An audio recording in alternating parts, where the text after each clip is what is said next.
ladies and gentlemen, to another edition of Let's Go Racing with David Starr. Tyler Jones here with you. So glad to have you with us. Coming up on today's show, we're going to be joined by former Daytona 500 winner Geoff Bodine is going to stop by and join us. We'll look back at Geoff's career, catch up with him and what he's doing now when he stops by, coming up in just a little while from right now here on Let's Go Racing. David Starr, as always, with us here on another week of the show. David, how we doing, man? You just got back from that great Chiefs-Browns game. I'm not going to hold it against you that Patrick Mahomes got hurt at the one game you were at, David.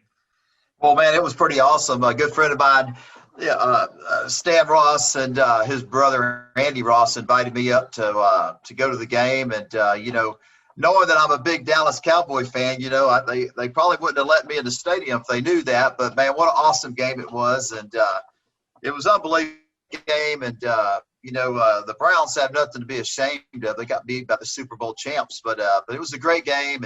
And it was kind of interesting to watch Patrick Mahomes get hurt. But looks like he's going to be okay. He's going to return next week. So, man, what a great time it was in Kansas. And heck of a game, and pretty awesome. Yeah, it was a lot of fun. That game was.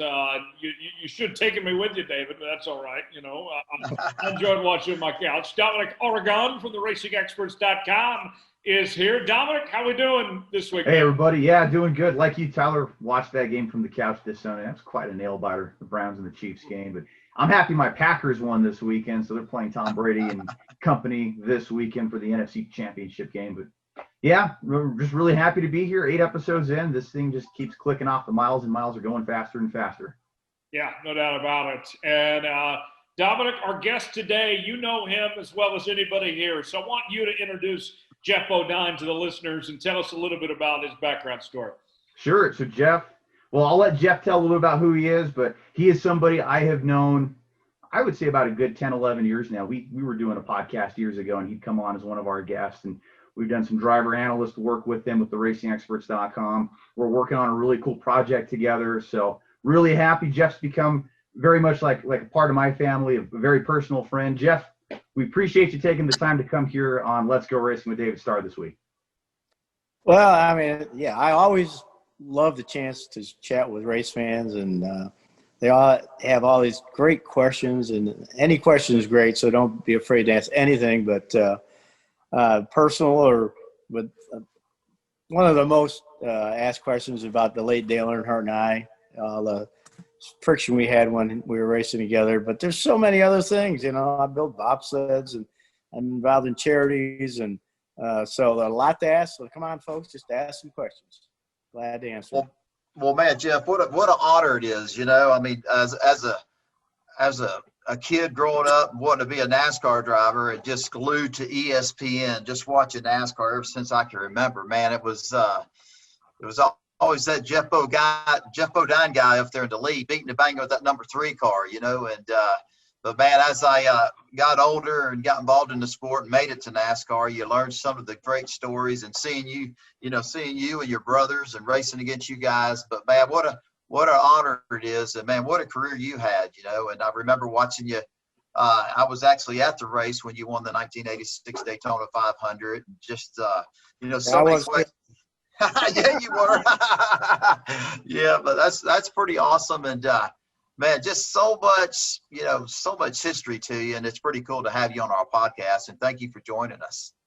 Well, yeah, it's my pleasure. I love telling stories and telling about my career. Dom and I and another fellow were kind of trying to write a book. The title would be Daytona 500 champion Geoff Bodine tells the rest of the story, because race fans don't know the rest of the story, what's going on in the back scenes and in the garage area. And I'm not going to name names. I'm not out to hurt anybody or run anyone over with a bus, but I just want to tell some of the things that made some of these drivers millionaires and champions and how it happened.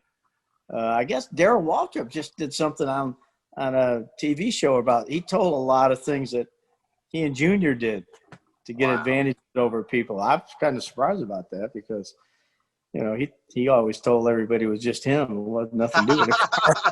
Yeah, Jaws. But yeah, I started racing when I was 5 years old. I grew up on a farm, and my grandfather and father built a racetrack when I was a year old. Father built me a little racer when I was 5, and so I've grown up in racing, had uncles that race. So when I wasn't mowing the grass or picking the trash up, I was hanging out with them, learning about racing, and they were really good at it. I had one uncle, really good driver on dirt. I started on dirt. I love dirt racing. And, in high school, I played football. I wrestled. I love wrestling. I don't know what you did in high school. What you do, David? Man, I was a baseball Besides player. chasing the girls. Besides chasing the girls. No, man, we did it all, man. We played baseball, ran track. Was on the high school baseball team, ran track, played a little tennis, but man, just played football up until I was a junior in high school. But those guys were getting bigger, and I stayed kind of small, so I opted out of that real quick. My senior year in football, we had a perfect season. Hey, go Wolverines! We lost every game. That's awesome, man. That's awesome. We were a small school, and the kids on the farms, they couldn't play because they're big and strong, but they had to work on the farm. So I was a linebacker. Unbelievable. 130 pounder. But wow. I was mean. Yeah, you were. But I love wrestling because that's one-on-one with the same size opponent. But I went to college, studied mechanical engineering, went 6 years in the National Guard. So I've been very blessed and raced all through that. I was allowed to keep racing through all that. And so I was just very blessed. And the Lord just kept leading me to do things. And here I am, retired old race driver. Well, man, I don't know about all that. So back when so you were born into it. You and your 1 year old. It was your dad and your uncle that bought a racetrack or built a racetrack. And was it a dirt track or an asphalt track? They took a cornfield. The local racers came to my father and grandfather, both named Eli, senior and junior. Okay. Said, hey, build us a racetrack. We need a racetrack in this area. So they dug a cornfield up, made a 1/4 mile dirt. Later on, we expanded to 1/3 mile dirt. And now it's still operating as a 1/2 mile asphalt. Is your family still involved? No, that's my parents are gone, but they sold the track when I moved to New England to race modifieds. They followed me out there, so they just kept following me around. And when I moved to North Carolina to race Cup, they followed me down. Of course, I helped them. Yeah, absolutely. And they used to sell my souvenirs until they got where they couldn't. Right. After when I won the Daytona 500 in '86, they were down at the Kmart parking lot down the street from the racetrack selling souvenirs.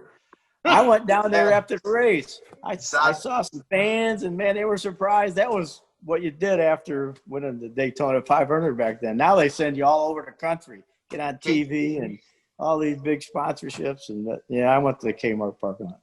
I can't imagine being in the Kmart. Can you imagine coming out of Kmart? Going in there shopping, and you walk out of Kmart with your sack or your bags of whatever you bought there, and Geoff Bodine's in the parking lot signing autographs. That's pretty awesome. You know what I mean? And he just won the 500. Yeah, pretty cool. Yeah, that's pretty cool. So how old were you, Geoff, when they put you in your first car? I mean, was it a dirt car? What was it? And man, I'm glad you asked this. Yeah, I'm glad you asked. Well, the track was dirt right up until. We paved it and made it larger. We made a 1/3 mile asphalt. Now it's a 1/2 mile. Okay. But we did that in I think late 80s, late 70s. Okay. But I wanted to race. I knew I could do it. I drove trucks around there, water trucks and tractors, and never drove a car around there. But I knew I could do it just watching my uncle drive. So I came up with this crazy idea of every month my father would promote a powder puff derby where the women drove. And one of my cousin's boyfriends had a race car, Mike Casterline. And I said, hey, Mike, can I borrow your car this weekend? What are you going to do? You watch. I borrowed a wig. This is a true story. I borrowed a wig from my cousin because back then we had short helmets. This was way back. Right. And, in the 60s. So I entered the Powder Puff Derby so I could race. dressed up as a girl. Wait a minute. And I was come on. Seriously? Was that your first race? Yeah, that's how bad I wanted to race. I cross-dressed. I was leading the race. I swear, I was leading the race, and I'm thinking, I can't win this race. My father always went out and gave her a trophy to win her and a hug and a kiss. I don't think that'd go over too good with my father. So I turned it off and coasted off. They didn't know that story, that I'd done that until their 50th wedding anniversary. My brother Brett told that story, and even then my mother shook her finger at me. You shouldn't have done that. Jeffrey, you shouldn't have done that. So, Geoff, your first race was a powder puff race at your dad's track, and you were going to win the race, and you couldn't win the race because your dad would have probably wore you out in front of the fans right there getting your trophy. Yeah. And you didn't win the race on purpose. You're right. Yeah, that's about the only race I ever did that in. And you were cross-dressing at the time just to be able to jump in the race car. Hey, girls have really neat clothes and stuff, Pretty nice, so. I hear you. T-shirts and stuff. We don't have anything fancy. Girls have good stuff. But yeah, that's a true story. And, wow. That's amazing. My cousin and the kid that I bought a car from, they're married now, so they can back it up. And of course, Brett was there, he knew it, but nobody's told anyone until their 50th wedding anniversary, so that was pretty cool. That's amazing. That would be in the book. What a great story. And when did and then after that, how old were you when you was it a stock car? When did Geoff Bodine finally get into a race car where he could race consistently every Friday night, Saturday night? How did all that work, and how old were you? It was a late model dirt car. They wouldn't let me race until I turned 18 and graduated from high school. So I built a car outside my uncle's garage. Wow. And there's a 56 Plymouth Savoy that my grandparents had given me that wore out. And so I stripped it down and fixed it up and changed the torsion bars and put a slant 6 engine in it for that division. And that was my first race car. But I had to be 18. I couldn't race until I graduated. The night I graduated, my uncle drove it in heat race. He won, my Uncle Earl. But when I got there, I had to start last in the feature. Mm-hmm. And my first race, I finished second. And afterwards, pretty happy. Hey, not bad, not bad. My one Uncle Maynard, who was the mechanic, engine builder and stuff, he said, well, you might have been able to win tonight, but I didn't give you wide open throttle. I said, what? What? We didn't think you could handle it. I said, you got to be kidding me. So, wow. So you would have won the race if you'd have had what? If Daddy gave you 100% throttle, heck, you were down. Maybe. Wow. Maybe. Who knows? Maybe. But, yeah, that's a true story. When he told me that, I said, I can't believe you did that to me. But we went on and won a lot of races that year. And the next year we put a V8 in the same car, moved up a division class, and I won 15 out of 18 races. And at the end of the year, a gentleman locally had a modified. They raced on asphalt. He said, hey, you want to try this? We went to Fulton, New York. My first race in a modified on asphalt, and did really well. I'd have to look. I don't know what happened, where I finished, but that's got me going in modified stuff. So I ran with him for a couple of years, but then I started building the cars. He had a car. I rebuilt it, but then I built that first modified, the Valiant body, the famous Valiant body. Right. That revolutionized racing back then. And of course, then we built, we call it the White Tornado. And Ray Everham has this car. We built that in 1980. And Ray has the car now. He has it. It's restored. He drove Pocono for a vintage car event so I could drive it. So I went to Pocono and drove around a big track. And what year was that, Geoff? Well, that was just last year. Okay. Wow, that's pretty awesome. Before COVID, yeah. Yeah. Ray, go ahead. That's when Ray was up there with his car trying to break the speed record. Do you remember that? He didn't quite do it. He had a little too much drag in the car. He wanted to go 200 or something like that, but he went 185 or something. Okay. So, man. And he spun out. He spun out? Yeah. God. Well, they trimmed it out to go fast, and that was no downforce in it. Yeah. Wow. So, man, I just, we heard all about your modified days, man. You were just, you were the man in the modifieds. I don't know. You won over 100 races. I don't know what it was, but it's just, 600.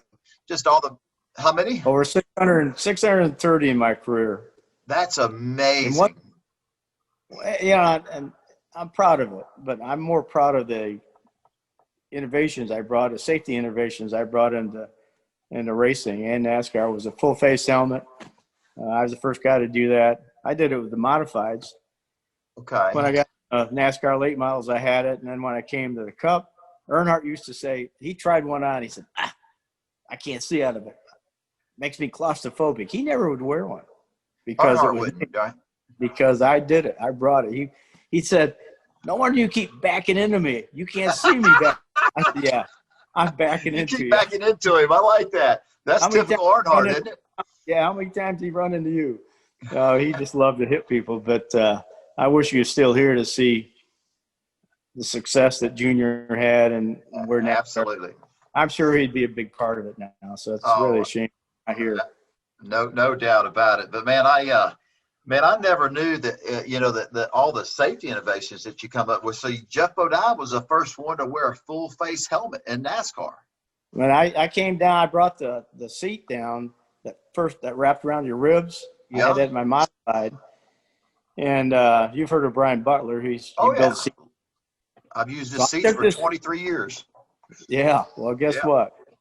That was you. Well, I drove for Cliff Stewart in the 50 car and then the 88 car Gatorade.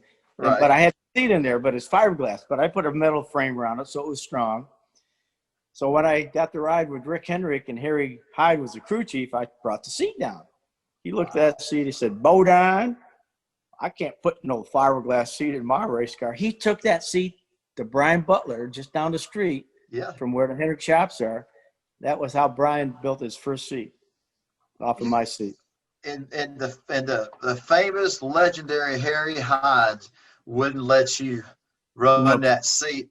No. And that's how Butler started. That's how I started. And then I came out with this, and Randy Joy came out with it too, but I came out with the seat that went around your shoulders. Right. This seat that came around your ribs, we kept going faster, and you hit the wall, you break some ribs. Absolutely. I broke the scapula twice at Talladega. We're going over 200. Right. And so when I bought Alan Quick's team after he passed, tragically, the first thing I did with Paul Andrews, the crew chief, I said, Paul, I'm going to build a different seat. And I got thinking, well, you're just at a football game. When a blocker goes to block, does he raise his arm and hit him with the ribs? Hell no, he puts his shoulder. I said, man, your shoulder's a lot stronger than your ribs. I need a seat that comes around my shoulders. So we built a seat that came around my shoulders. Of course, Randy LaJoy took off with it, LaJoy seats. Yeah. Of course, now all the builders build them that way, and they have this carbon fiber seat that costs about $10,000, which is crazy. Mine were all aluminum. They're just as good, stronger and lighter, cheaper. But so what you're trying to say, the LaJoy seat should be LaJoy Bodine seat? No, because you designed that. Nah, Randy ran with it. He did it all. I've done so many things in racing, and I'm proud of the safety stuff. Power steering, I was the first guy to do that. And I had that on modifieds.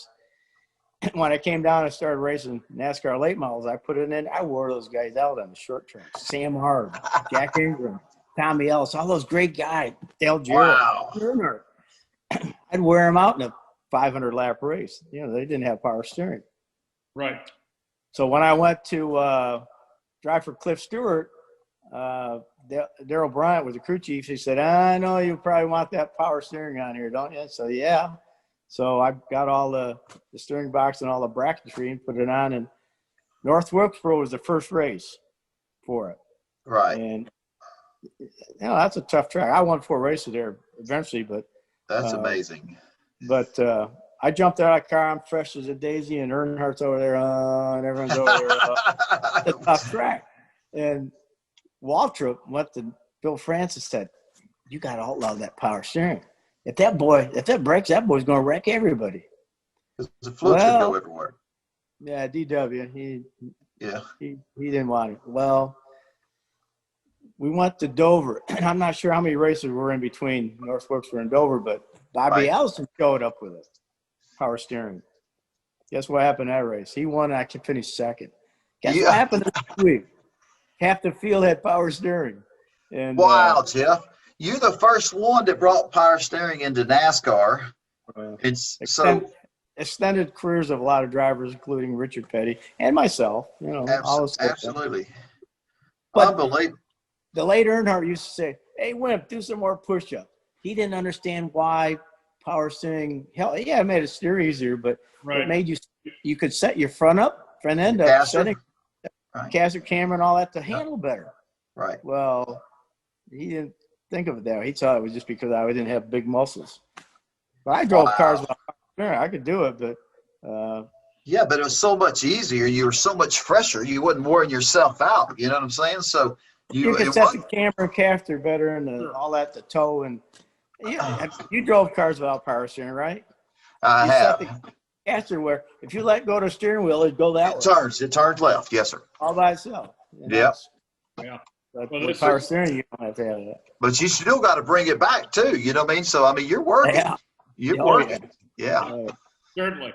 Episode 8 of Let's Go Racing with David Starr, currently joined by Geoff Bodine here on this week's show. Geoff, your family has been a big part of NASCAR. Tell us about the whole Bodine gang. Well, you know, Todd, Brett, and I have an older sister, Denise. She's 5 years older than I am. And her health isn't real good. So, Denise, I call her every once in a while, but I'm sure they're watching. But Brett is 10 years. Our parents didn't know anything about family planning. Brett's 10 years younger than I am. Denise is 5 years older, but Brett was 10 years younger than me. Wow. And Todd is another 5 years younger than Brett. So I raised these kids. You know, these men now, but I helped raise and change diapers and all that good stuff. And so when they started racing, I really had a problem racing with them. You know, of course, I had more experience and I was winning more races. But, you know, and I hate, it's Todd. I hate passing him. Oh, it's Brett. I hate to pass him. You know, they're so brothers. You know, my brother. Yeah. But when they passed me the first time, I said, all right, that's over. Get out of it. I'm going after him. You know, but until I did, until they could beat me, you know, I felt bad because they're my brothers. Sure. Amazing, man. But I tell you what, you had to been proud of them. I mean, you know, what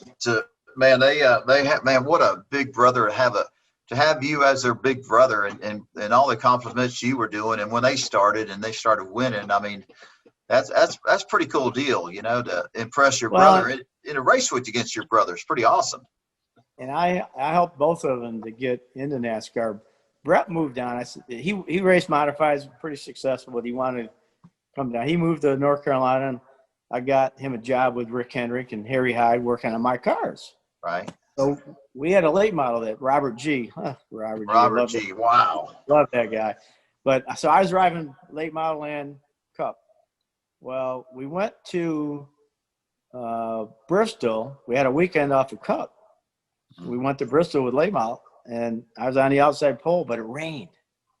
And the next week, we had to race a Cup car. Right. So here, Robert G. and Rick come to me and said, what are we going to do? Who are we going to put in the car? I said, put Brett. What are you talking about? I said, Brett ran late models up north, but then he ran modifieds. And he won races at Martinsville. Put him in the car. No, we were at Martinsville with their late model. I said, you put him in a car, he'll win the race for you. Guess what happened? He won a race. Wow. He won the race. And so, you know, I said, hey, just let him drive that car. I gave him that late model ride. It was mine. But I said, no, let him drive it. And I just concentrated on Cup. So I really helped get his career started. And then when Todd came down, he was working for Kyle Petty and Felix Sabates. But he wanted to – and they had that – what they call it, a sportsman class or something for a while. Yeah, sportsman ran at Charlotte. Yeah. Yeah, they kept getting hurt and some guys killed, but he wanted to build a car for it. So I gave him Rick, but I gave him an old chassis we had. And Brett gave him, he was driving for Bud Moore. Brett gave him some parts, rim and brakes maybe. Right. I bought an engine for him, and he built a beautiful car. Well, that is what got his career going down here. So, yeah, I'm really happy and proud of him. Todd won how many truck championships? Man, 3? Lots, man. Todd was, So, God, he was, you know, his accomplishments in the truck series and Xfinity series. He's just done well. Cup career. I mean, all you guys, you know, and pretty awesome. Just the Bodine family, just your brothers, all you guys have done well. It's pretty awesome. Yeah, and you know, yeah, racing's been great too. Our whole family, and Brett works for NASCAR. Todd is doing Fox Sports for the truck races in studio and sometimes at the track. He might drive a truck race in Watkins Glen this year. He's trying to put that deal together. I think that would be awesome. Right. Yeah. I was testing today, and I drove a car. Man, I don't drive much, but it's like life. You never forget. You never forget. 2 laps, I'm going wide open, and adjusted a car for my friend, and so that I still can do it. I don't want to race because I've hit my head a lot, and my wife doesn't even. Man, I hope she didn't hear that. She doesn't want me to even test because something can happen, blow a tire or whatever, and if I hit my head again, I might not wake up. And yeah, you know, I forget things, Jim. So I forget names and what? Sam? You Sam? I can't remember your name. Well, I can't remember. Well, Jeff, you better stay out of a car. Yeah. Yeah. So I don't do that. That's funny, man. That's funny. Well, Jeff, I want to test your memory for a second. Do you recall when David and your brother Todd had that little scuffle on pit road a few years back? David? Yeah, and David Todd? and Todd, when they had that fight on pit road a few years back. David who? Oh, Starr? Yeah, sure. And I'm talking to you. Hey, you know, you beat him up. Todd. You know, Nobody beat anybody up. Todd. Yeah, I don't know. Yeah, Todd's my buddy, man. Todd's a great guy, man. Yeah. You know, in racing, in life, you're gonna meet people that don't agree with you. You don't agree with them. Racing, you're gonna bump somebody, and they're gonna bump you back. And sometimes, very, very few times, it's on purpose. Right, David? It just happens. It's racing. That's right. Yeah, that's right. But you still get mad. Man. But you still get mad. So, yeah, I've gotten a few fights. But I learned. What do you call that, Jeff? I always had big guys behind me. I always had a big pit crew. Hey, Jeff, what do you call that? Passion? I call it passion. You know what I mean? It's just passion, man. We want to win. Everybody wants to win. And it happens, you know. And, you know, next thing you know, 5 minutes later, 10 minutes later, you feel bad about it because, man, you're arguing with one of your best buddies. You know what I mean? Yeah. So that deal with me and Todd was just one of those racing things, and he's passionate and I'm as passionate. But, man, just a great guy. I could always go over and talk to Todd about how his truck was handling and, you know, how mine was handling. I still think he's a dear friend. He's a great guy. I'm sure, you know, just good guy. Yep, and a tough competitor as well. He learned all that. Jeff, I want to. Yeah, there you go. It's all that wrestling, man, and that like Earnhardt said, that power steering, or no power steering, but he called me. Jeff, I want to. I was the first guy.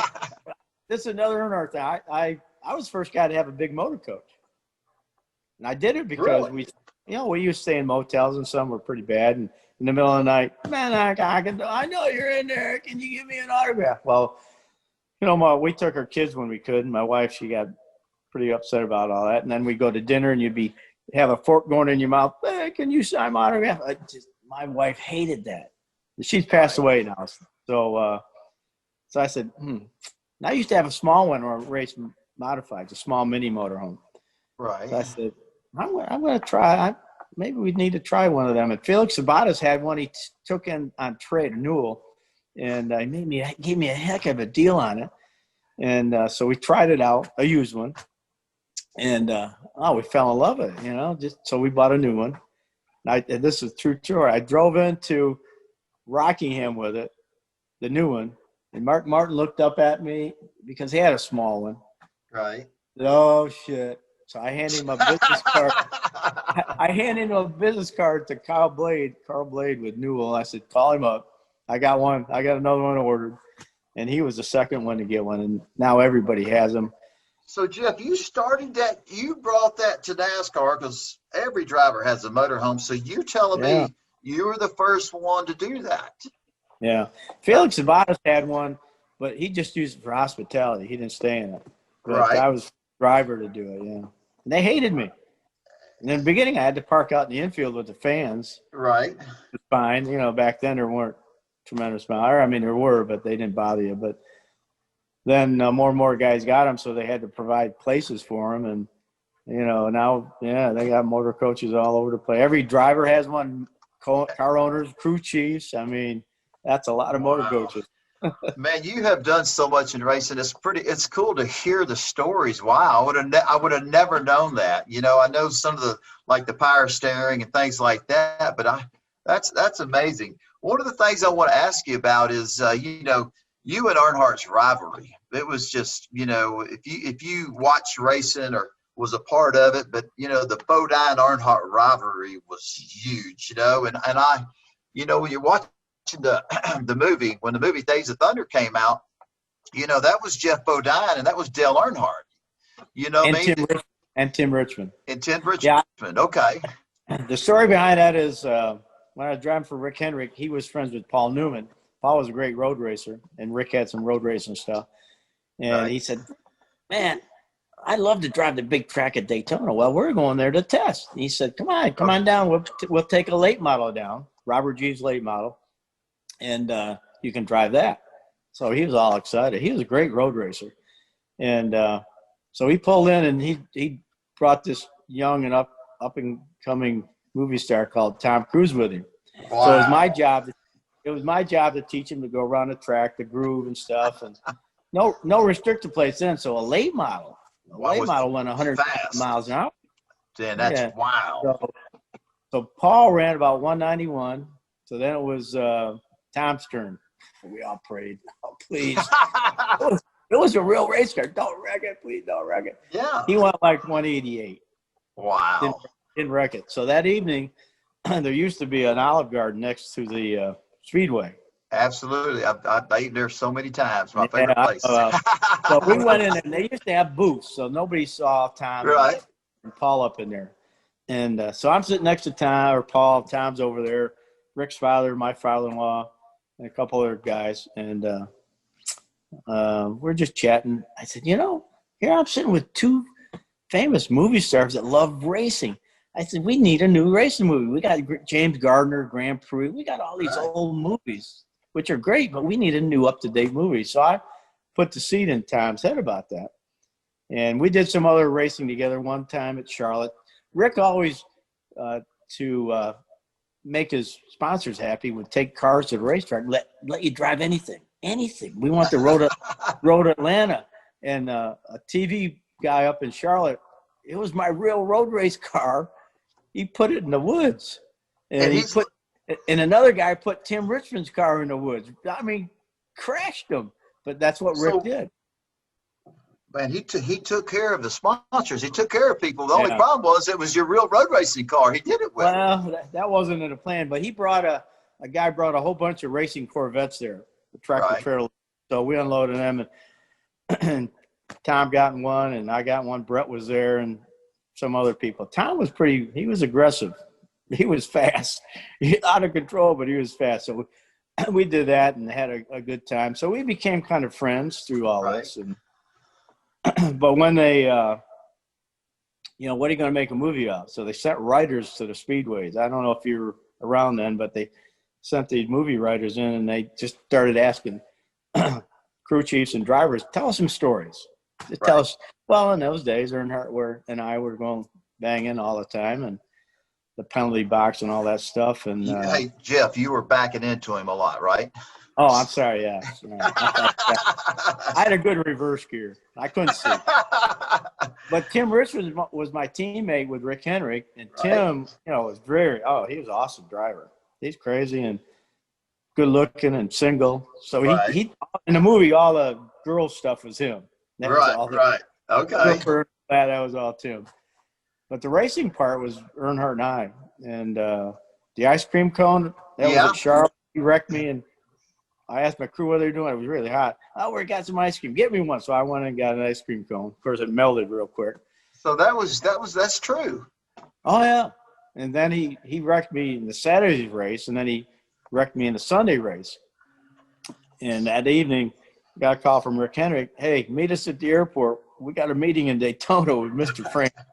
So we all flew down there, and Rick and I and some other guys, and then Earnhardt Childress and some other guys, and at this big long table, and Bill Francis in the middle, and Earnhardt and I were across from each other. And he said, well, you know, back then you didn't have the recording equipment they have today, but he had a pile full of stuff. He said, I got a VCR tape right here. I know we're not going to have to show it. We're going to be able to work this out. He said, Dale, what happened? And Saturday's race. Billy, coming off turn 2, I just hit the apron and shot me right up into it. Man, I didn't do it on purpose. I made a mistake. I hit the apron. And what happened was he pitted and I didn't pit, so he had better tires. Right. But anyway, so he said, I hit the apron. Okay. Well, what happened Sunday's race? Damn, Billy. Going on that backstretch, and I was underneath Bodine, and, man, I got loose. Going straight. I just made a mistake. He said, I made a mistake. I got loose and just went up into him. I said, I looked at Dale. I said, Dale, for somebody so freaking good, you sure do make a lot of mistakes. I said, Mr. France, I think we need to see that video. It shows him in a Saturday race just running into me. He kept replaying. Ramon. Wow. Dale, you didn't hit the apron. You just ran into the boy. And then the Sunday's race, and this is a true story. You know, Rick Hendrick called me up after the Saturday's race and said, look, I'm tired of Earnhardt wrecking my cars. We didn't wreck Saturday, but he said, I'm tired of Earnhardt wrecking my car. If you can't do something about it, I'll get somebody in there that will. Oh, wow. Hell, I like my ride with him, so I came up with a scheme because if he hit me and I hit him back, I'd get in trouble. I'd say, he hit me. No, he might have made a mistake. So, but if he hit me and I hit him, I got the penalty box. They started the penalty box because of me. So you were the cause of that. I was the cause of that. So, okay, I couldn't let him hit me first. I had to hit him first on Sunday. Right. In the start, I just started right behind him, just the way it worked. And he's loose. He kept waving me to go by. Pass, I'd wave at him, and I'd pass it. He waved, go on, pass, and I'm just waving at him. And so coming off of turn 2, I bumped him, got him sideways. I didn't wreck him. Right. But now we're going on the corner. I'm a little ahead of him going into turn 3. He just didn't turn. Mr. France said, Dale, looks like he didn't turn the steering wheel. You did run into the boy. But unfortunately, he wrecked my car bad enough. And so we're riding around. That's when I went in and got the ice cream cone. And then we had the meeting. And on the way we were going to dinner after the meeting. And France threw me a set of car keys. He says, you two guys need to ride together and work this out. Now, he told us how we were going to drive the rest of that year. He did. He said, don't get near each other. If those two cars touch for any reason, we're going to have to find out why. It might take 10 laps, might take 100, might take an hour, but we're going to figure out why they hit.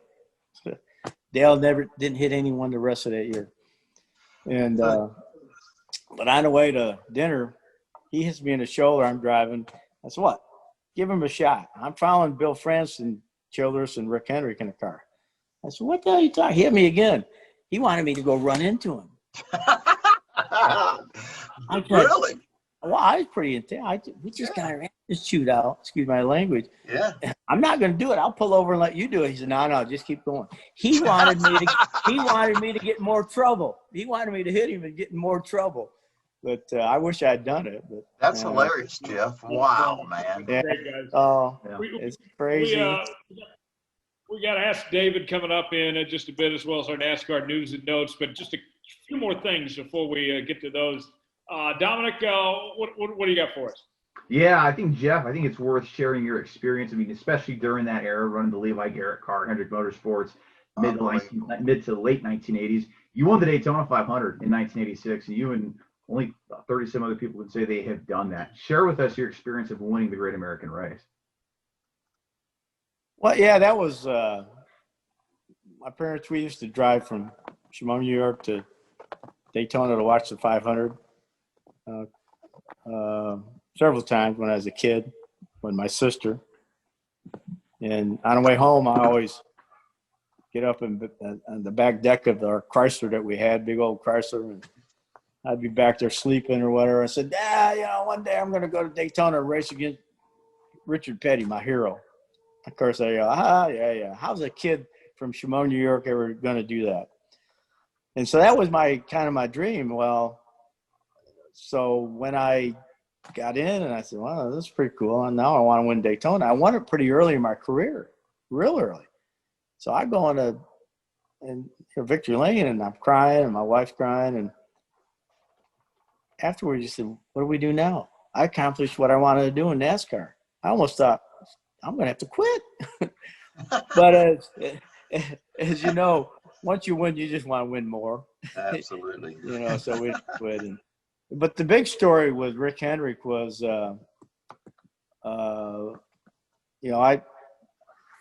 and Harry Hyde were going to build this team. They had Earnhardt drive a car at Charlotte, test it. He already had a ride. And I think Richard Petty might even drove it. And I think they asked Tim Richmond about it, and Tim turned him down. But Harry Hyde called me up, not on my cell phone. We didn't have him then. And he said, hey, I got a guy down here in Charlotte you need to meet, Rick Hendrick. He got a car dealer, but we're putting a team together. I'd like to come down here and chat with you. Because I was running pretty good in that 88 car. And so I went in the office and we chatted, and Rick said, well, I don't think I can guarantee a full season, but maybe 15 races.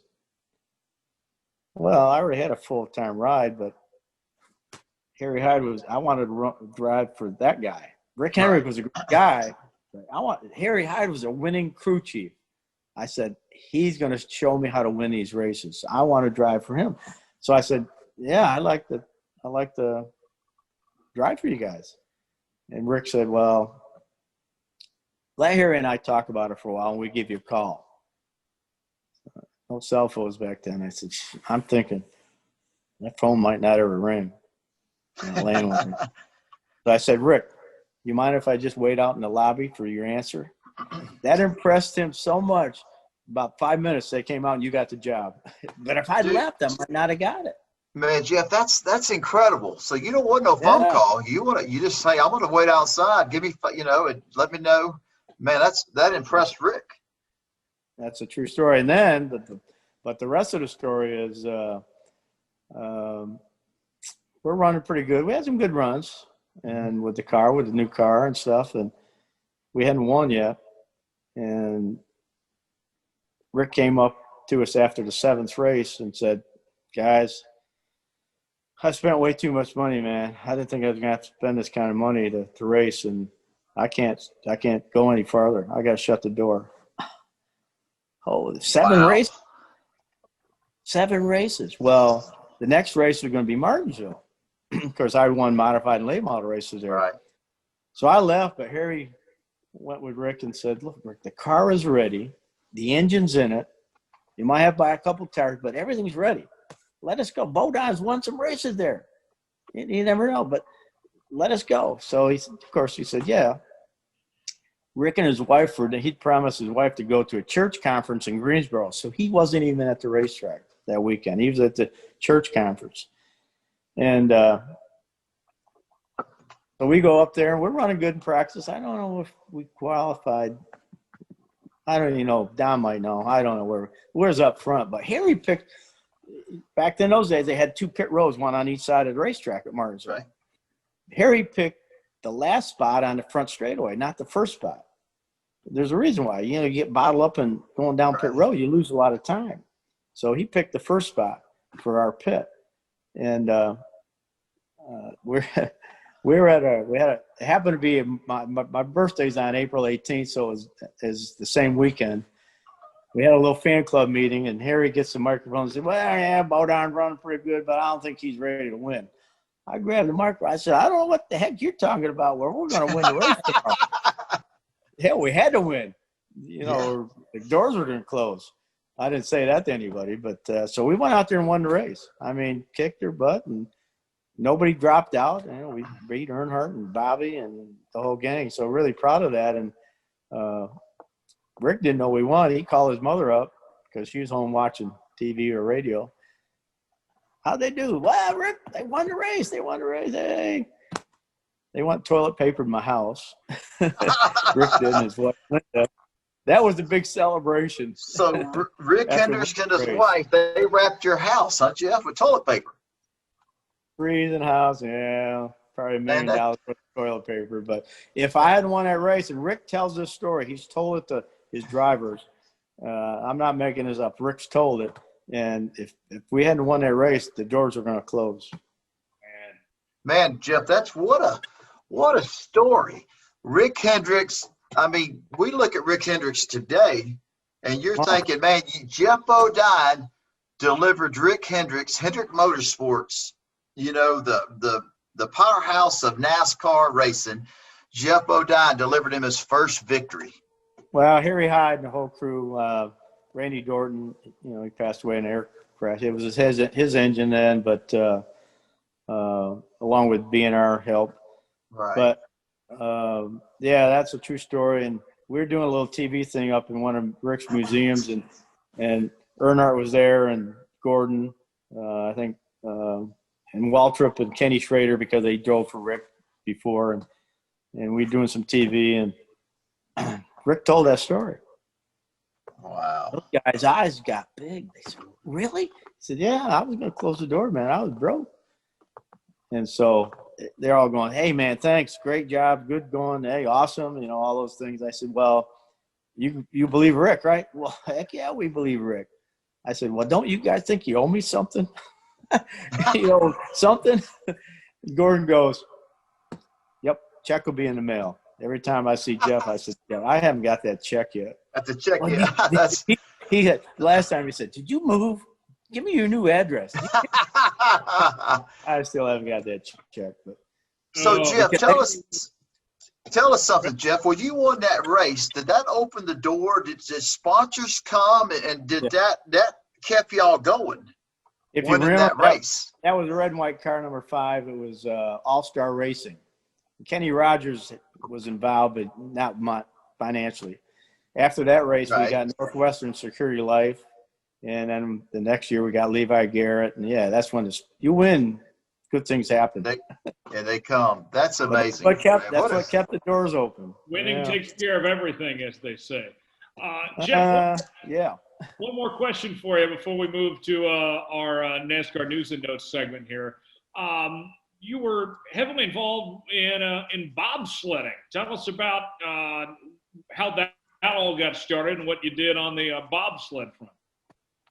Whew. Well, I was watching the '92 Olympics. Herschel Walker was involved, driving he was a pusher, but they didn't do very well. They kept bouncing off the walls, and I was sitting in my room watching it with my family, and I said, they just need a good driver, a real driver. And of course they laughed. But I called my optometrist friend up, who was good friends from a long time, from hometown in Elmira, New York, and I said, told him the same story. He said, they give rides in Lake Placid. He was a New Yorker. Let's go up there. I said, I don't have time, man. I'm racing. Our next race was Rockingham. I said, I don't have time. He said, no, I'm going to call him up. I got a friend that has an airplane. He can fly us up. I'm going to call him. So he called him up, and Bill Stroud's his name. And he's really responsible for me getting in. He called him and said, I wanted to come up and go for a ride. So this one athlete, Bruce Roselli, stayed there another weekend to give me a ride in his bobsled. So we flew up, and I got a ride. Scared the heck out of me. The old Lake Placid track was very dangerous. Now, they didn't tell me that, but it was. I learned later. And he actually gave me 2 rides. Oh, man, I thought I was going to die. No, I thought I was going to fall out. Just didn't have much behind you. And I just said, please, Lord, don't let me die. Well, then Bruce said, you want to drive? I said, I'll kill you. No, we're not going way to the top. We'll start down, have different starting places. I said, you sure? He said, man, you drive 200 miles an hour at Daytona. You can drive this thing. I said, well, if you think so. So, and my PR girl, Lisa Cox, had called ESPN and told them we were going to be there. So they all came from Connecticut to Lake Placid. Of course, back then you had a recorder. You had to push play record. They taped the cameras on our helmets and one on the sled. But they videotaped the whole thing. And first time down, I did pretty darn good. Pretty zigzag corner, a little rough, but pretty good. What happens when a race driver does good? Confidence. You want to go faster. Absolutely. Well, his head gets big. I said, I want to do this again. We got time? He said, yeah. So we went back up again, and they taped all this stuff on us again. And some of my family were up there watching, and a lot of people. Excuse me. So they're pushing us off because we have to sit there.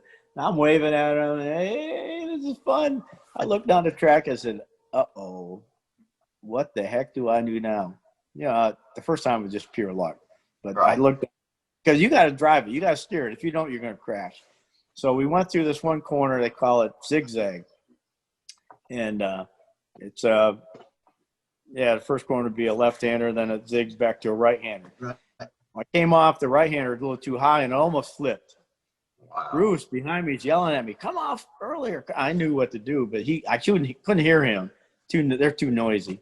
But he's screaming. You can hear it on the video. So we're going on the straightaway to the last corner, and I said, please, Lord, don't let me crash and hurt Bruce or me. I'll never do this again. So I came off the last corner too early, and the front of the sled hit the wall, and the back slammed the wall. Knocked the wind out of him. It hit so hard, Bruce.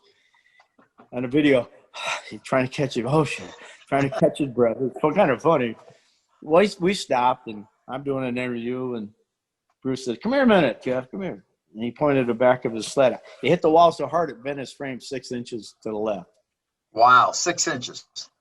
But by this time of the day, it was hard. It knocked the wind out. But by this time of day, I realized I couldn't be a coach, couldn't be a driver, an athlete. But I looked at their equipment, and they bought all their equipment from the Europeans. It was junk. No wonder they weren't doing good. It was junk. By that time of the day, I knew what I wanted to do. I said, well, Bruce, I guess I'll have to build you a bobsled. So that's how it all started. But if my friend Bill Stroud hadn't made me go up there to take a ride, it never would have happened. So, yeah, Bill is responsible. But in the beginning, it was my money to get it going and get it going. And but we're not building now. They won more Olympic medals and world championships than they've ever won in bobsledding. And so we're real proud of that. Yeah. But the Lord led me there. So, Geoff, listen, everything I've done in racing in my life, it's God that's done it to me. I'm just a farm kid from Chemung, New York. He gave me the talent and some opportunities to race, the right parents and the right opportunities. And then along my racing career, I always believed in God. I didn't know what it meant. We went to church once in a while. We didn't know. But along my career, he led me to the right people, and just things happened good. And I got a ride when I got my first ride, and because this is real important. And this is going to be a big part of my book if Dom ever gets it done. Come on, Dominic. Let's go, buddy. But after I got the first cup ride with Cliff Stewart, I had everything. Family, ride, making some money. And, man, I was the most unhappy guy in the world. I said, what the heck is happening? I, of course, talked with my wife then, and I figured out I didn't have God in my life. It was all about me. And so I started searching for the Lord, and started going to church and reading the Bible. Reading the Bible is real important. And actually, I was coming back from after I joined with Rick Henry. I was working on a car one night to get ready to race with Gary Nelson and the boys, and I'm driving from Charlotte back to Greensboro, and about 2 a.m, and it just came to me. I turned my life over to God and accepted Jesus as my Lord and Savior, and things have changed. You know, they weren't out. No, it didn't get smooth. It got rough, because once you show Satan that you do believe in God and Jesus, he comes after you. He makes your life pretty miserable. But as long as you got the faith and God, Jesus, and the Holy Spirit, you'll get through it. And, so I went through divorce, and went through, one of my sponsors didn't pay me $18 million. What could we do with $18 million, David? We could do some racing. Wow. So I had to get partners, and they kicked me out, and the story is good. But then I'm in the wreck at Daytona, and there's no question he reached down there to save me. If millions of people will watch this accident in 2000 Daytona, and there's no way I could survive that. No way. The front was cut off the roll cage, and I landed on a racetrack. How do you survive? Well, the Lord saved me. I was in that race, and that's, it's like, man, everybody was there that day. It was a godly thing. The good Lord wasn't ready for you. He needed you here to do his more work. And, but man, that wreck was, it was amazing. It was just a God thing. You know what I mean? He wasn't ready for you. And, I'm glad you're using those words, because now I'll tell you the rest of the story. I love telling the rest of the story. Okay. I love it. I hit the wall at 190. Kurt Busch was driving for Roush in a truck, and another guy came down, they hit, and came in front of me through the driveway, threw me up in the fence, and the big cables cut the front off at my feet, ripped the top off. 10 or 11 people got hurt in the grandstand. Thank God no one serious. But those cables just destroyed this vehicle. It was tumbling, and another vehicle hit me, spun me around, and fire, and landed on the track. The engine flew down the track. But like I said, I was in the seat, but my shoulders and head were on a racetrack. And I wasn't breathing when they got to me, which was many minutes, because they had to wait. And they undid my seatbelt to get me out. I started breathing. Never talked, never opened my eyes. But during that time period, my dad had come to me. And when he passed, he was sick. But he came to me, and he looked great, smiling. And I looked at him and said, "Dad, I'm coming to see you." He said, "No, it's not time. You have more to do." And the Lord had just kept me doing things that are incredible. And so truly, I was saved that day. And he used my dad to tell me I wasn't going to die. So very blessed. Yeah, what a beautiful, an unfortunate circumstance. What a beautiful story. Your dad told you that you're going to stay down there and race some more.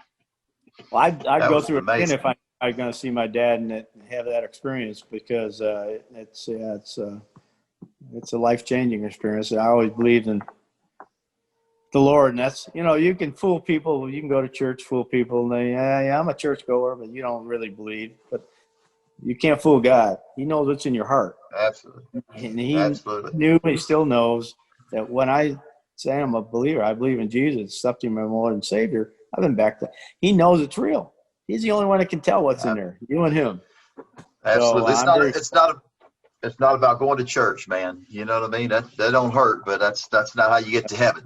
So I use that as a testimony a lot with people, and trying to lead them more to believe in Jesus. That's what our mission is down here on earth. God wants everybody to go to heaven, even people that kill people, steal, rob.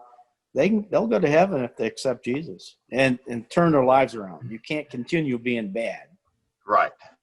But I try to be a little better every day.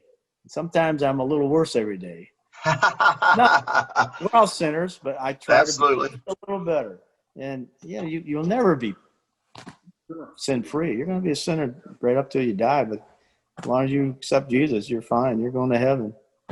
Absolutely. Amen was that. I have Geoff, I gotta ask you.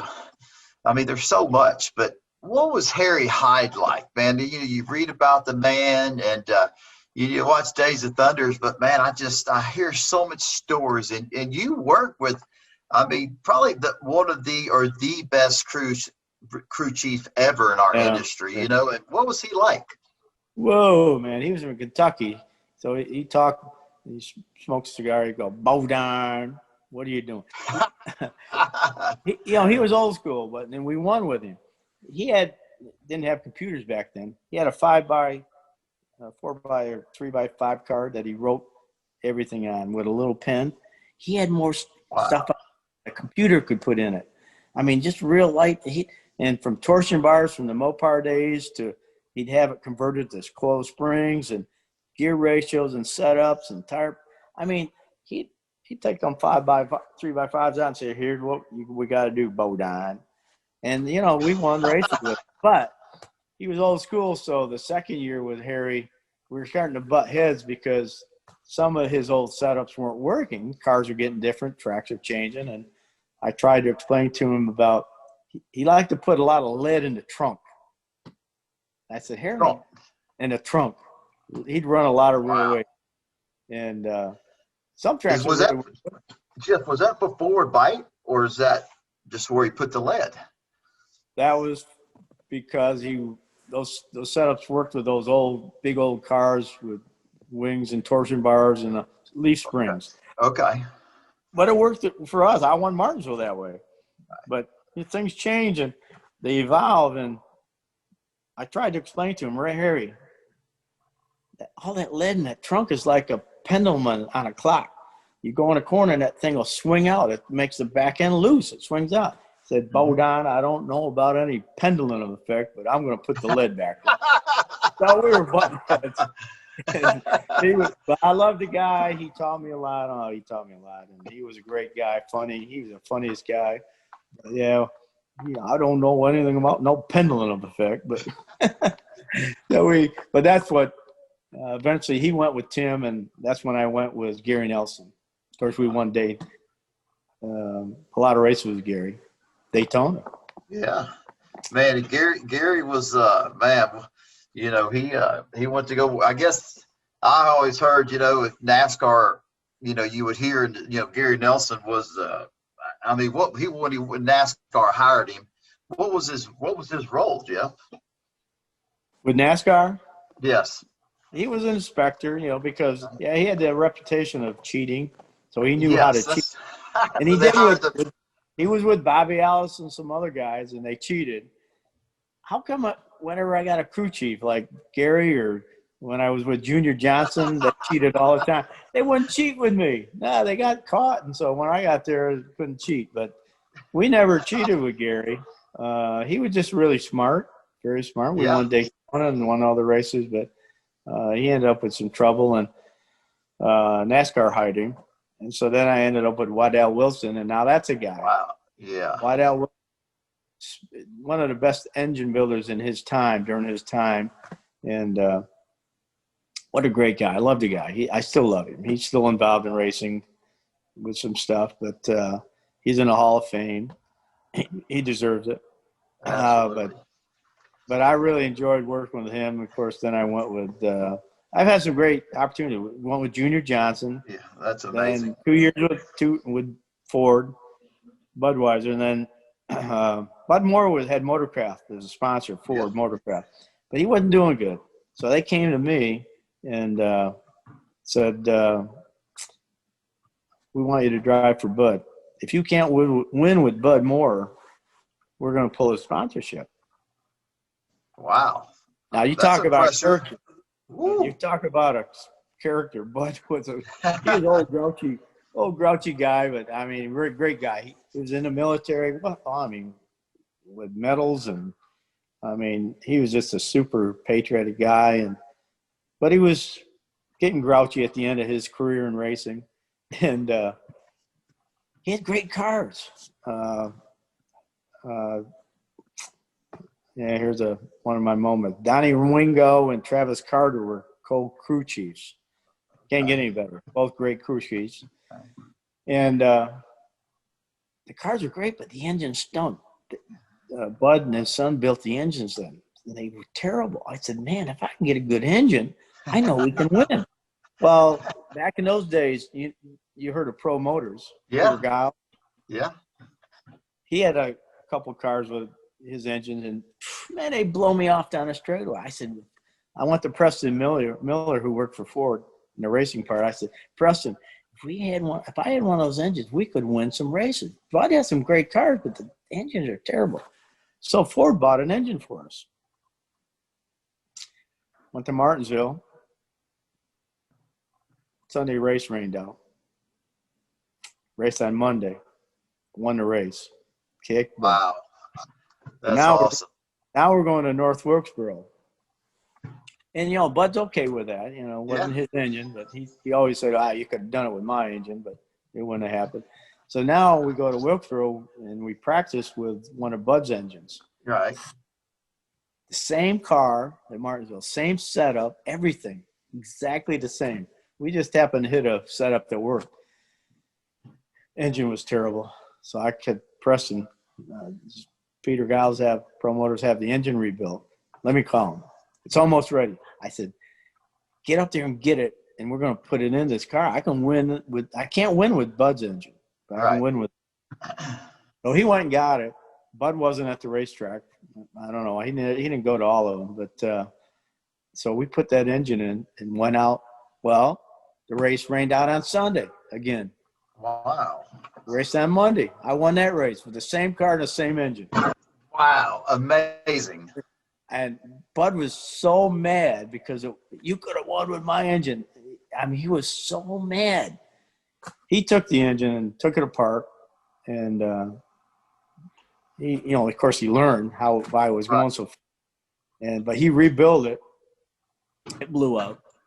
But in the process, he learned how to make his engine better. So then we started running his engines. And I won his last race at Sears Point, a road course, they had his engine in it.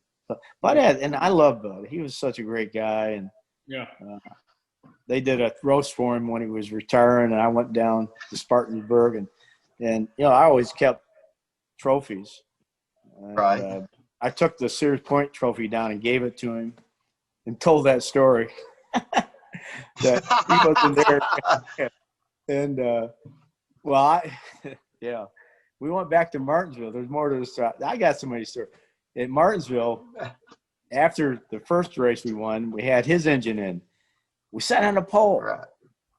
I show up at race morning, you know, they're setting the timing and stuff. And, man, he's got a hammer and a screwdriver. Boom, bang it. I said, what the heck is he doing? Well, he retarded the timing. I took off on the start. They all passed me before I got to turn one. I went around the track and go on the front stretch. I reached out and gave him the finger. I was so mad. We could have won that race. But he took the time out and wouldn't run a lap. Oh, man. Hey, Geoff, did he do that just to prove a point? I mean, what was he was scared. He was scared, and he didn't want his engine to break, so he took all this timing out. I apologize, and I gave him the trophy from the last race. He won as a team owner, and I love it. It was. Well, guys, you get excited and you do stupid things, and absolutely. So, Geoff, one more question to you. I want to ask one more question. I know we're running late here. This is long, but so, man, all these, I mean, legendary heroes, it's amazing. I could listen, you know, our podcast only lasts for so long, but, man, I could just listen to you for days. You had great stories and things that we read about.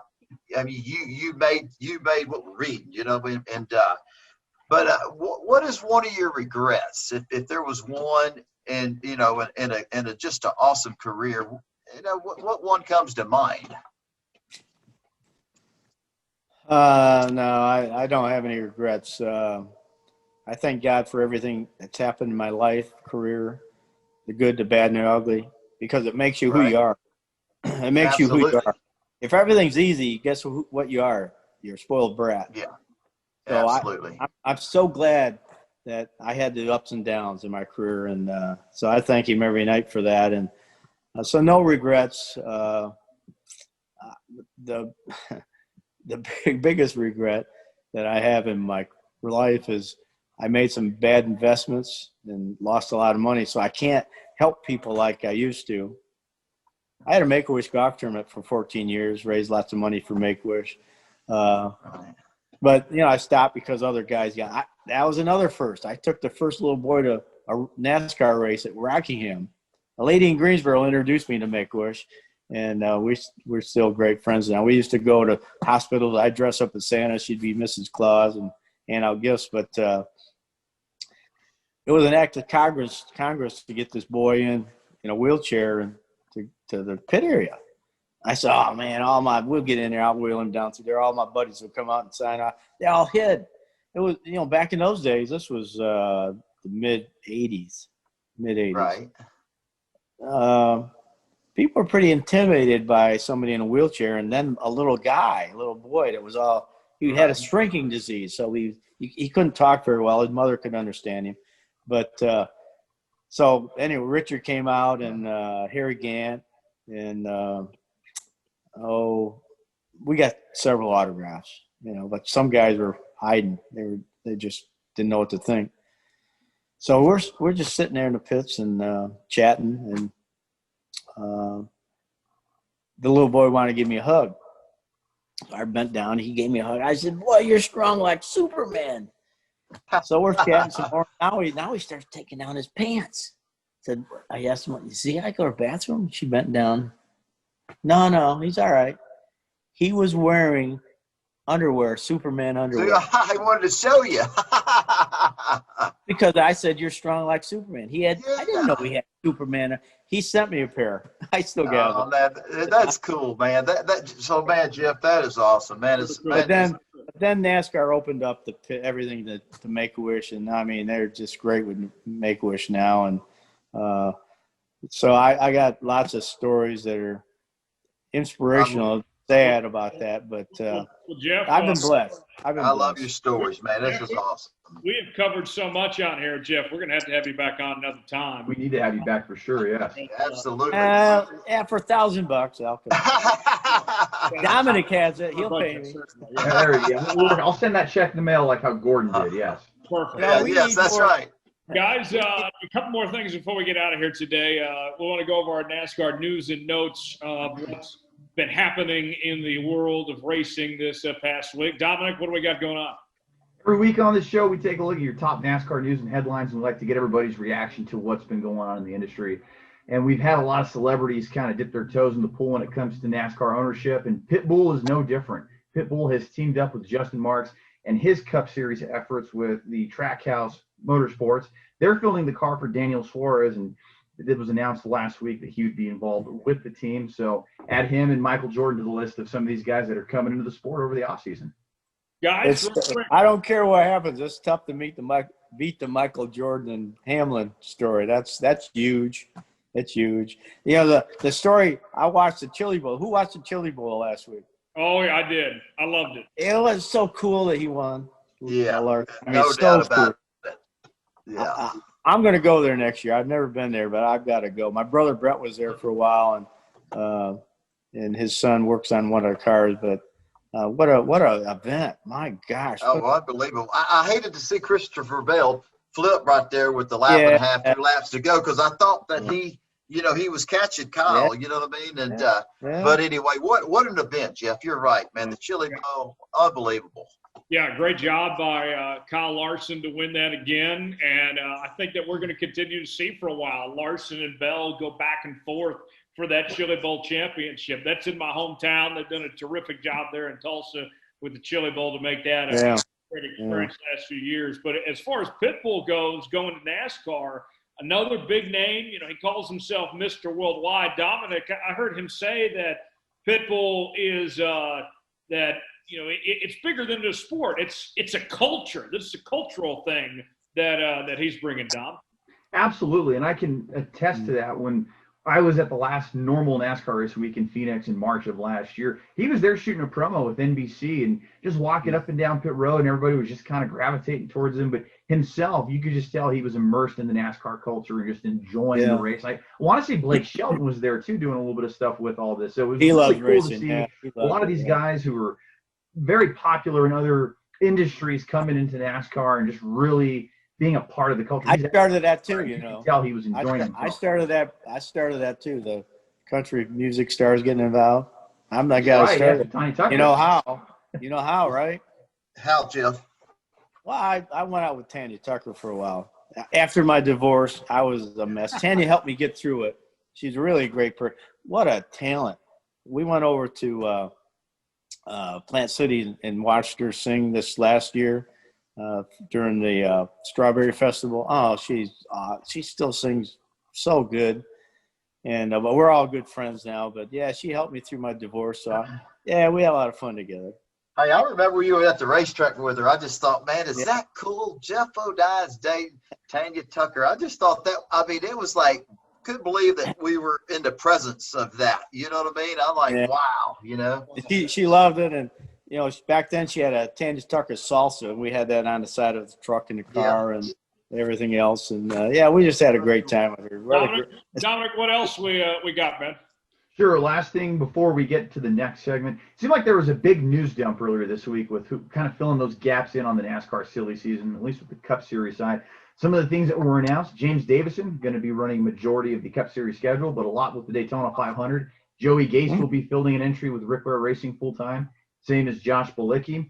Ty Dillon's doing a one-race deal there with Gaunt Brothers Racing to run the 500, and perhaps maybe the most notable, I think personally, is that Derek Cope will be running the Daytona 500 as a guaranteed entry. And wow. You know, Jeff, I think we've kind of joked a little bit about it too, because I had a couple people reach out to me and say, "Hey, we heard a Daytona 500 champion is going to be running in a guaranteed ride. Is it Jeff?" But hey, we have the answer now. That it's Derek Cope. Well, no. Dom, you forgot about Jamie McMurray. That's right, Jamie McMurray, another former Daytona 500 winner who will also be fielding a car with Spire Motorsports. See, there was just such a big news dump this week. I knew I was going to forget something. So, David, let me ask you, first off, a lot of names in this Daytona 500, from Derek Cope to Jamie McMurray to several others here, and there's only 40 spots. What do you make of this Daytona 500 field? Man, I sitting here with former winner, 1986 Daytona 500 winner, I mean, like Geoff was saying, to come into NASCAR and win the Daytona 500, that's the Super Bowl of our sport. And I mean, we're just seeing how powerful that one race is. Jamie McMurray's coming out of his retirement, coming out of the booth to jump back in the car to try to make the Daytona 500. Just all the people you're talking about. I mean, when you win that race, I mean, you become somebody big in the world. I mean, that's our biggest race, you know what I mean? And today Geoff can share with you. Today it's huge. And, in 2000, after my crash in 2002, I almost won the race again. I finished third. I was going to win. They had that late caution, and I hit some debris that when Sterling hit Gordon. So that slowed us down. Yeah. But the Mikasuki car. James car. And I've had seconds, thirds there, and won the Bud Shootout, Busch Clash, won IROC race there, won late model races there. So I've been very fortunate at that track in qualifying races. And I think I saw an interview with Dale Jr. the other day, and he said, "Man, it's so hard to win that race." And it is, still is. Getting worse because they're going to wreck. Look how long it took Earnhardt, Geoff. Yeah. You know what I mean? I mean, you like you said earlier, you got your win early in your career, so that was pretty awesome. It took Earnhardt, I don't know if it was 20 years or 19 years, I don't remember, but like you said, that's a tough one to win. You know what I mean? You look at Richard Petty, that's won it 7 times. I mean, that's just unbelievable. You know what I mean? So absolutely. But in different eras of racing, back in those days, he was the greatest. Then Yarborough and Allison came along; they were great. Pearson, don't forget him. He had an era of racing that was good. Right. A lot of guys. Then Earnhardt and Gordon and Jimmy Johnson and who's going to be the next? So people Hamlin, you know what I mean? Kyle Busch. Well, yeah, Kyle Busch. People say, "Who's the best driver ever?"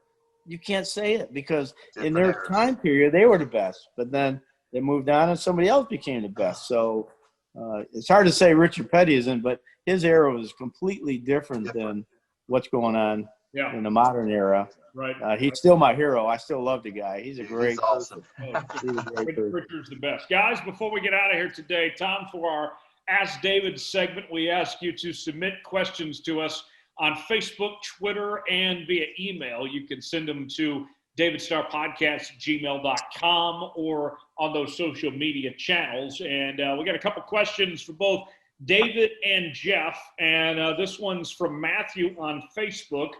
This one's for Geoff. He writes, Geoff, after your success early in your career at Hendrick and Chevrolets, and then also winning races and having success later on in Fords, do you consider yourself a Chevy or a Ford guy? What are you, Geoff, a Chevy or a Ford guy? Great question.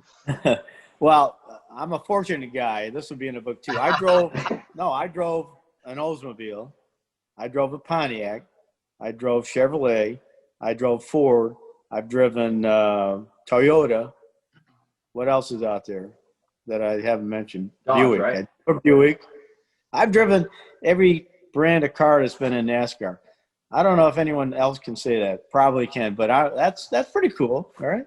Absolutely. So which is the best? I'm a what do you call somebody that does a little bit of everything? An outlaw. I'm an outlaw. Yeah. You're the Geoff of all trades. Just glad for the opportunity at the time, right, Geoff? It didn't matter if it was Chevrolet, Ford, Dodge. You were just glad, and look what you did. You put them all in victory lane. Oh, So I drove Dodge too. Yeah, I drove a Dodge. Yeah. Yeah. So yeah, I love them. But, yeah. Another question for David. Let's get to another David. question. No, I got a question for Dave. David, did you really cheer for me when you were not racing? I mean, you cheered for Earnhardt, didn't you? You cheered for. I mean, you know what? Probably Terry Labonte. He's from Texas. I did. Here's my three guys, just so you know this. You know what I mean? And not that you're on our podcast, but Geoff Bodine, Morgan Shepherd, and Terry Labonte. You know what I mean? I'd like Geoff Bodine. I just remember seeing you. You know, and it was like you and Earnhardt. You know, y'all were always the guys up front.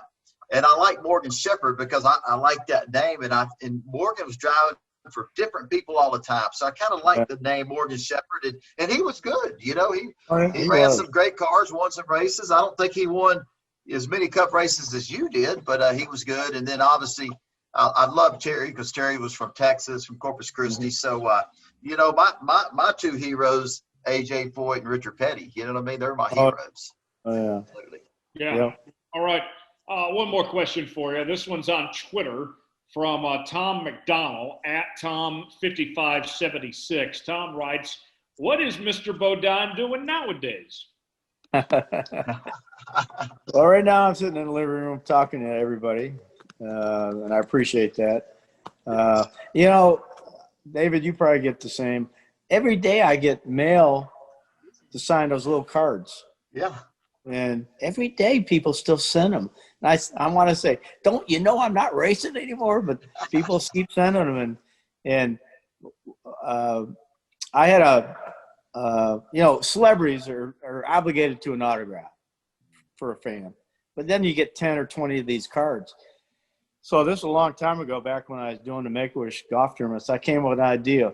I'll give you one, but every other autograph is $5 or whatever you want to give. And all that money's gone to Make-A-Wish. And they still send me checks that go to Make-A-Wish. It's amazing. I mean, thank you, fans. You're so never had anyone say, man, that's bad. That's nasty. They all do it and never a complaint, So That's wonderful. where'd I go with that? What were you asking me? It was asking what you're doing nowadays. Oh, yeah. So I signed autographs.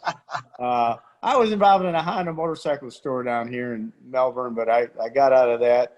I have a bad lower back. I can't actually, I just had injections yesterday. It hurts if I bounce around, so I don't ride motorcycles anymore. So I'm not involved in that. Do a lot of charity stuff, like coming up this charity for suicide prevention. When they bring the Vietnam Wall in, we go up there. I have a bobsled. I have the first bobsled we built. Wow. And I have it's in a trailer, beautiful trailer built for me, and it's the first one. It races in Lillehammer, Norway. So we take that bobsled to these events, any event. We go to high schools and whatever, and we let people get in and take pictures. They love it. At first, I'd say, get in, I don't know. Well, as soon as one person goes in, then they all want to get in. You're all shocked. But most people have never seen a bobsled in person, so they love it. So we do a lot of that. I have some great friends down here. I do a little fishing, maybe. The water's been rough, so we haven't been out. So I just enjoy life. My wife's in real estate, Cola banker. So if you're going to move down here, I drive her around, so we get around quick. Hey, I'm glad somebody laughed at that. Yeah, thanks, David.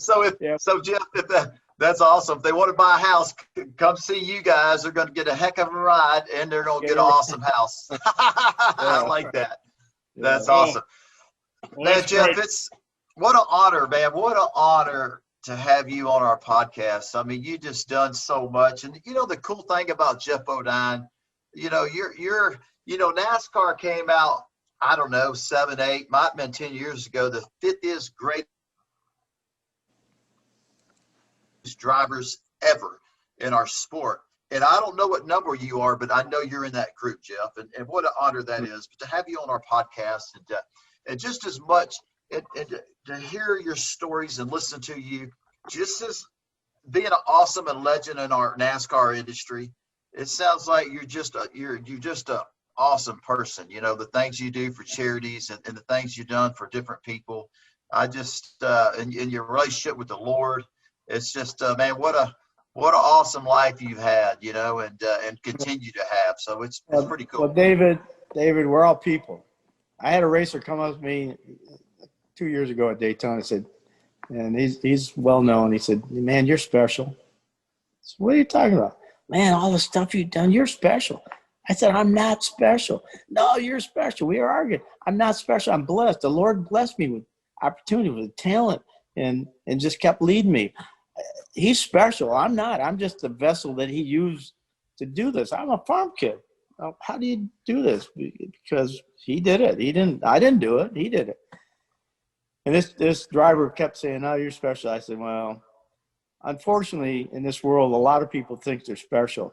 A lot of movie people, singers, not all. There's a few bad ones.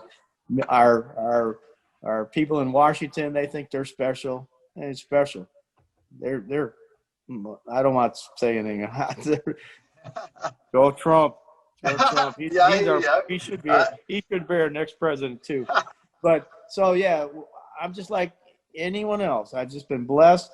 I get up in the morning, do the same things everyone does, even the Pope and the president, and we all do the same things. I'm not special, and I don't want to be special. I just want to be a person that can. Being special is helping people with who you are, who you became, what you did, and that's what I like to do. But I'm not special. I'm just blessed. So I give all the credit to the Lord. You're a special, blessed person, that's for sure, man. And thank you for being on our podcast. And we all are. We all have talents that God gives us, And I started out sweeping the floor. I thought I was pretty special. I got to sweep the floor, but yeah, you got humility. It's in the Bible. God wants you to be humble, and I am humble because I know who gave me all this. It was Him, not me. Amen. And Geoff, can I use that broom that you started out sweeping the floors, because I want to win the Daytona 500 sometime, That's awesome. Yeah, I think I wore that broom some time ago. That's great. Guys, we got to run.